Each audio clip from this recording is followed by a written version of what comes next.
వేషాలు వేడు. అలా అన్నిటికీ అనుమానిస్తే ఎలా? ఏది ఏవైనా నా డౌట్ క్లియర్ చేసుకోకపోతే నాకు నిద్ర పట్టదు. రంగా,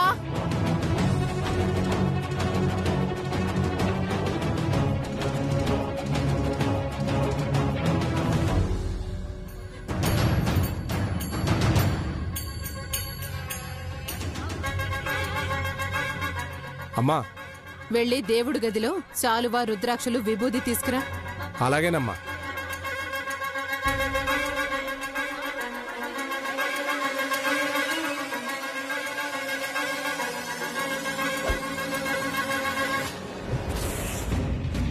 ఇవిగో అమ్మగారు.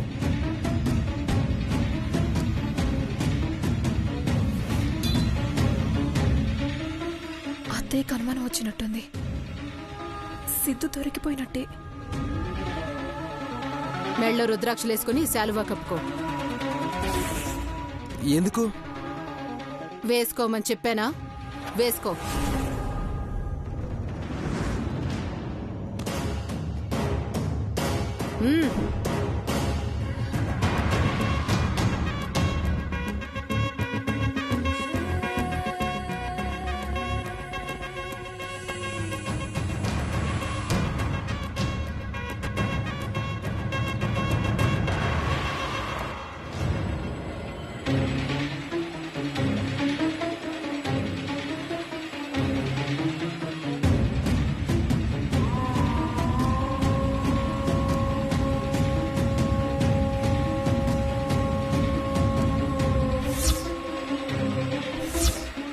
ఆ రుద్రాక్షలు కూడా వేసుకో.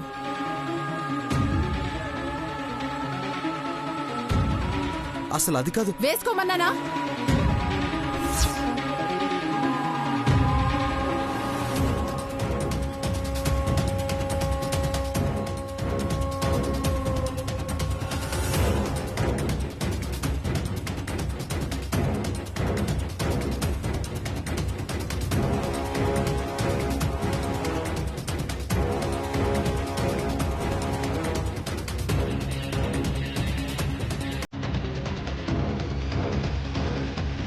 ఆ విభూది పూసుకో.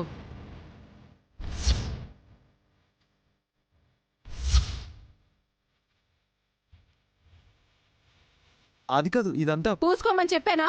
పూసుకో.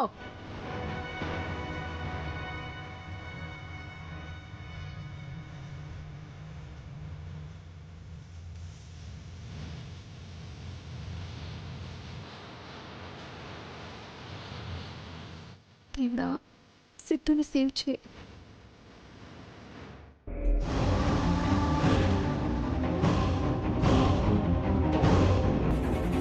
పూసుకో.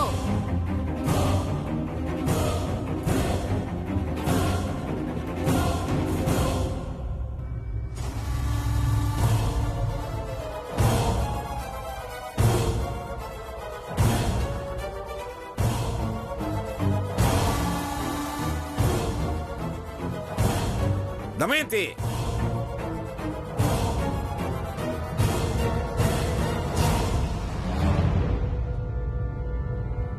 ఏం చేస్తున్నావు? కథ చెప్పడానికి వెళ్ళానంటున్న సిద్ధుకి సాధు పరీక్ష పెడుతున్నాను నాన్న. పాస్ అవుతాడో ఫెయిల్ అవుతాడో చూద్దాం. చూడండి మావయ్య గారు, వదిన మా తమ్ముడికి సన్యాసి వేషం వేస్తుంది. అన్యాయం కదా మావయ్య గారు. బుద్ధుందా దమయంతి నీకు?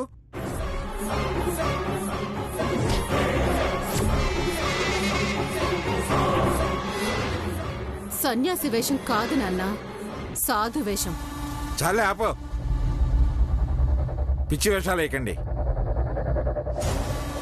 అది కాదు నాన్న. ఆపింకా రై, నువ్వు తీసేయి.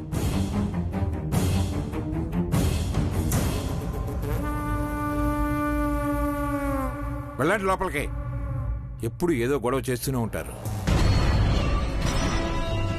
దేవుళ్ళ వచ్చి కాపాడారు తాతయ్య గారు.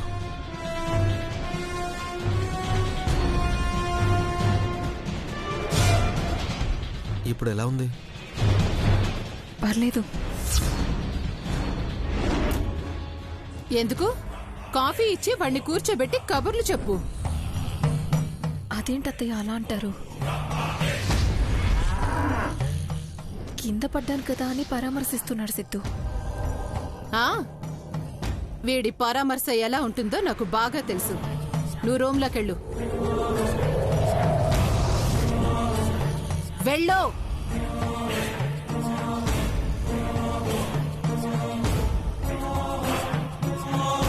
ప్రతిదానికి గొడవ చేస్తావెందుకు వదినా? లేకపోతే ఏంటి? వీడేదో మాజీ లవర్ అయినట్టు సంపదతో మాట్లాడేస్తున్నాడు. పెళ్లికి ముందు సంపద ఎవరినైనా ప్రేమించిందా వదినా?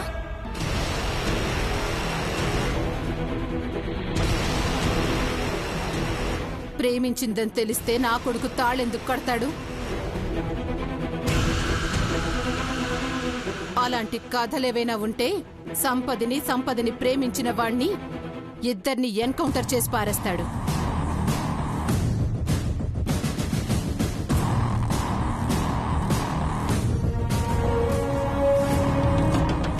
పదరా తమ్ముడు, గుడికి వెళ్లి నైవేద్యం సమర్పించాలి. రాత్రి అక్కడే నిద్ర చేయాలని అత్తయ్య గారు చెప్పారు. నిద్ర చేయాలా? అందరూనా? అదేగా చెప్పాను. సరే రా.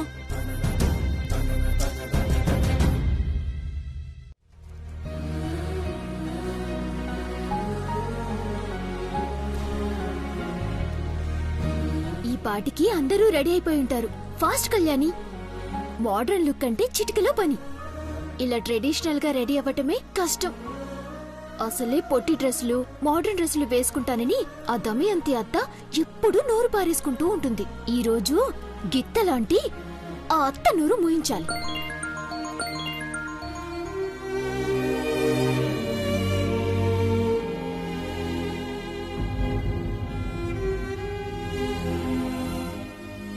సారీ అమ్మా, ఈరోజు నీ బర్త్డే కదా, శివరాత్రి హడావిడిలో మర్చిపోయాను. నన్ను క్షమించమ్మా. Miss you lot.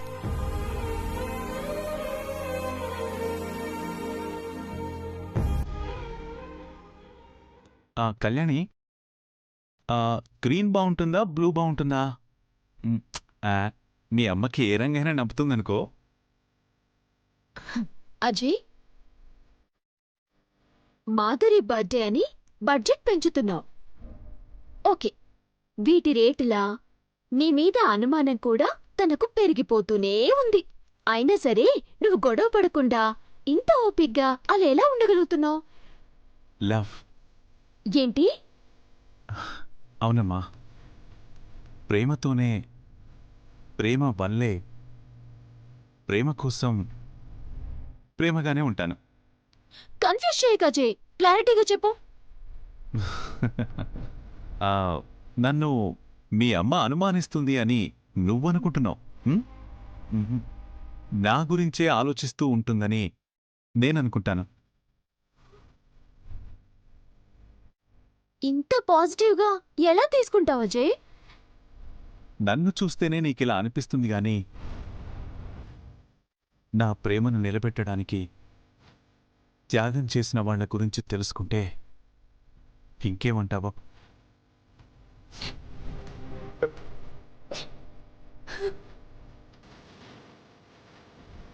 ఏమైంది కళ్యాణి?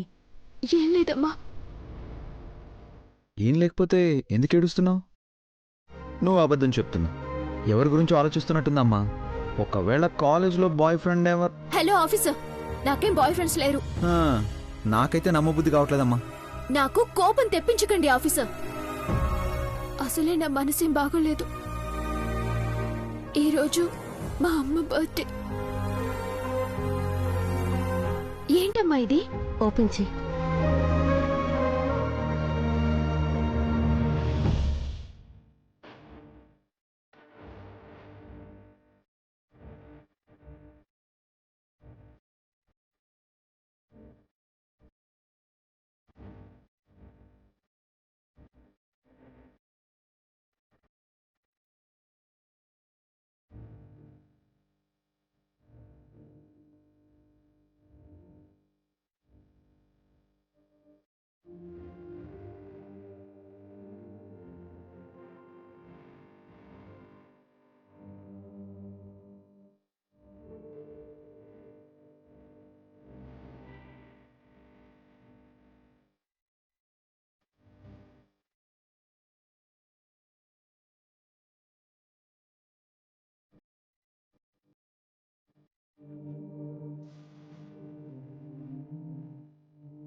Thank you Anupama.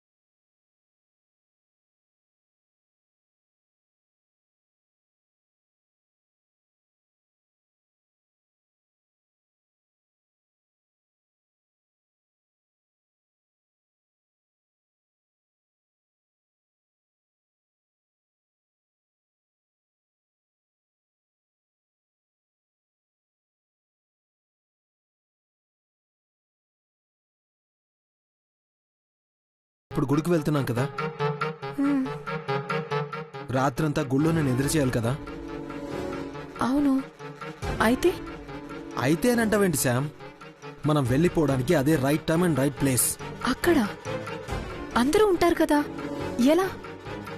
ఉంటారు, కానీ నిద్రలో.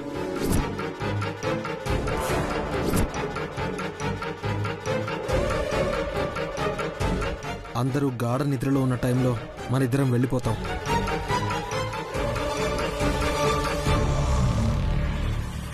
నిద్ర లేచి చూసే టైంకి ఇద్దరం రాష్ట్రం దాటి వెళ్ళిపోయి ఉంటాం. రాష్ట్రం దాటి ఎక్కడికి వెళ్తావు సిద్ధు?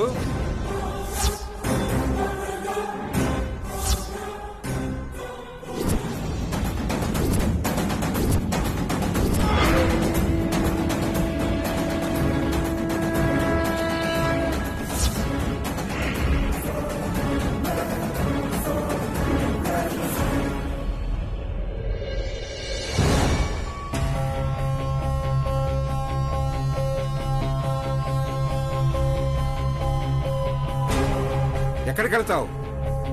తాతయ్య, అది పర్వాలేదులే, చెప్పు. నిర్ణయం తీసుకున్నావు కదా.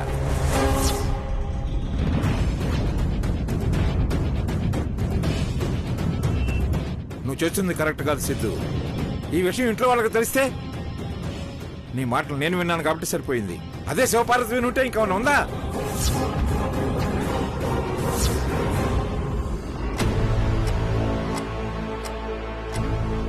నీ ఆలోచన తప్ప నీకే అర్థమైంది, అందుకే నువ్వు తలదించుకున్నావు. మరోసారి ఇలాంటి ఆలోచన నీ మెదడులో రానివ్వకు సిద్ధు. దమయంతి గురించి నీకు తెలిసిందే కదా, అన్నిటికీ అనుమానమే. అందుకే నీకు శాలువా కప్పి రుద్రాక్షలు వేయించి నానా రాద్ధాంతం చేసింది. అది మనసులో పెట్టుకుని నువ్వు ఇల్లు ఊరు వదిలి అలిగి వెళ్ళిపోతే ఎలా చెప్పు? నువ్వు అలా వెళ్ళిపోతే దమయంతి వల్లే నువ్వు వెళ్ళిపోయావని పల్లవి బాధపడుతుంది.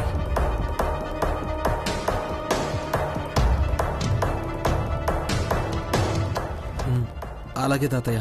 అమ్మా సంపద, గుడికి వెళ్ళాలి కదా, పద.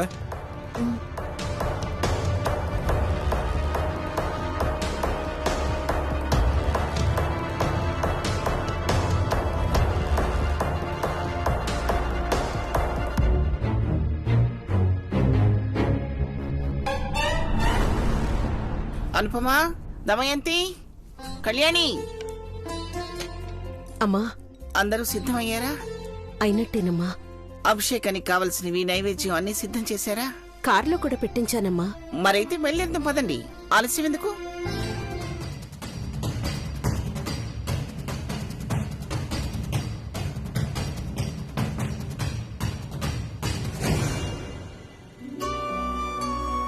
ఏంటమ్మా, ఏదైనా మర్చిపోయావా? సంపదకి 7వ నెల కదా, ఇలాంటప్పుడు నేల మీద రాత్రంతా పడుకోవటం అంటే కష్టంగా ఉంటుందేమో.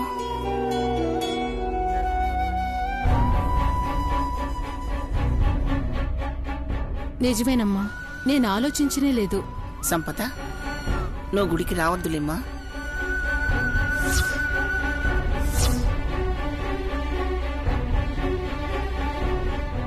పర్వాలేదు నానమ్మా.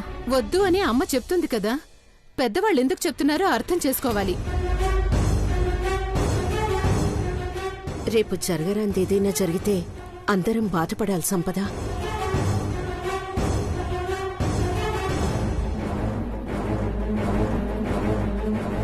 కులదైవం కదా, ఆగ్రహిస్తారేమోనని. శివయ్యకి అలాంటి పట్టింపులేవీ ఉండవు. భక్తితో పూజ గదిలో రాలేకపోవడానికి కారణం చెప్పి ఒక నమస్కారం చేస్తే చాలు.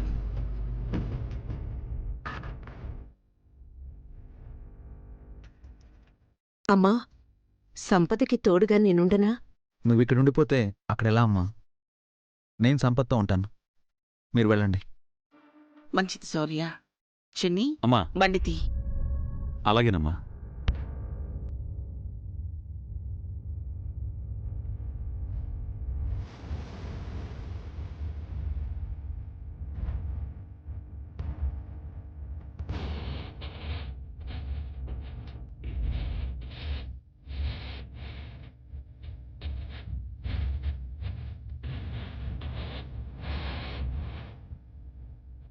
సంపద, పద, దండం పెట్టుకుంది దాన్ని.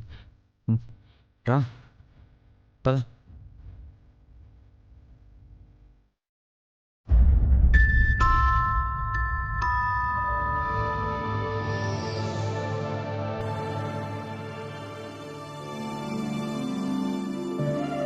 కాకుత్సవంశమునకు అలంకారమైనటువంటి వాడవు, ప్రజలను ఆనందపరచు సుగుణములను కలిగిన రాజువు, ఇంద్రాది దేవతలందరినూ శ్లాఘించినట్టుల యుద్ధమునరింపగలవాడవు, శివుని యొక్క ధనుస్సును విరిచినటువంటి వాడవైన ఓ శ్రీరామచంద్ర, నీకు ప్రణతులు. అమ్మా, అందరూ రుక్మిణీదేవి కథని పారాయణం చెయ్యండి. ఆ అమ్మవారి కటాక్షం మీకు తప్పకుండా ఉంటుంది. చదువుతూ ఉండండి. నానమ్మా, రుక్మిణీదేవి పారాయణం ఎందుకు చేస్తారు? రుక్మిణీదేవి పారాయణానికి చాలా విశిష్టత ఉంది. పెళ్లిడికొచ్చిన ఆడపిల్లలు ప్రతి శుక్రవారం 11 సార్లు, ఎన్ని సంబంధాలు చూసినా ముడిపడని ఆడపిల్లలు ప్రతి శుక్రవారం 40 సార్లు రుక్మిణీదేవి పారాయణం చదివితే త్వరగా పెళ్లిళ్ళవుతాయని నమ్మకం. అంతేనా పంతులు గారు? అక్షరాలా అంతేనమ్మా. ఎవరు చేయిస్తున్నారు? పంకజాక్షి జరిపిస్తుందండి. వాళ్ళ పెద్ద కూతురు ముక్కు మొహం తెలియని వాణ్ణి ప్రేమించానని ఇంట్లో వాళ్ళు ఎంత బ్రతిమిలాన్నా వినకుండా ప్రేమించిన వాడితో ఉడాయించింది కదా. ఆ నోటా ఈ నోటా పడి జరిగిందంతా చుట్టుపక్కల 40 ఊళ్ళకి పాకింది. ఇప్పుడు ఆ రెండో కూతుర్ని చేసుకోవడానికి ఎవ్వరూ రావటం లేదు. ఏమమ్మా సూరమ్మా, సూర్పనక్కలాంటి మొహం వేసుకుని నా ఇంటి పరువే తీస్తున్నావా? గురిగింజకి తనకెందు నలుపు తెలియనట్టు మీ ఇల్లేమన్నా తక్కువ? నీ కొడుకు వేరే కులం అమ్మాయిని ప్రేమించి పెళ్లి చేసుకోలేదా? నువ్వు తెచ్చి ఇంట్లో పెట్టుకోలేదా? అందరిళ్లలో ఇంటి గుట్లు చాలానే ఉంటాయి.